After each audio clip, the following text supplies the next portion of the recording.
Hey there! I'm happy that you're here. So let's start drawing this sunflower. I don't know, it appeared in my head like really accidentally. I just woke up and I realized that in the wall in front of my bed need to be a sunflower. So it's like this sunflower is really shiny flower and really like a sun. So in the morning when I see it now, it makes me really happy. So I guess it was a really nice idea. So now I'm here making a background and leaving some space in the center for the sunflower. Also to make the background more smooth, I use big brush and soft to make this line from blue to yellow not really visible. I don't know really how to explain it in English, my god. Sorry.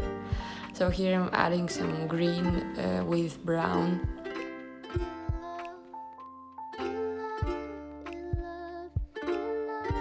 So here I started to make a sunflower, just in the beginning just showing where need to be every petal, or how to call it in English, I'm not sure.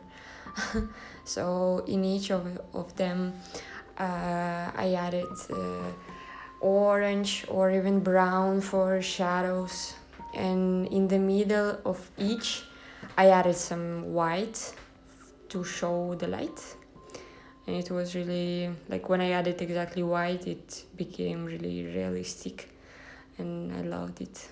So yep, now adding some details, some background leaves.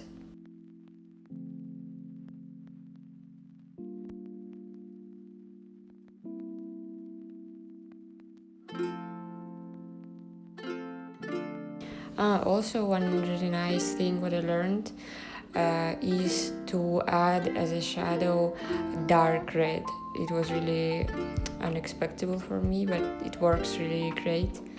So feel free to use really different colors to make your painting to look like more natural. So I also started to do again the background to make it more bright and to show more the sunrise, and to work on again on some mistakes what I did. So yes, I really like also to add some details with a small brush, and actually I cut it with my scissors, so it's really perfect for me. And here you can see the main steps of my painting. So huge thank you for watching it till the end, and wish you to have a great day.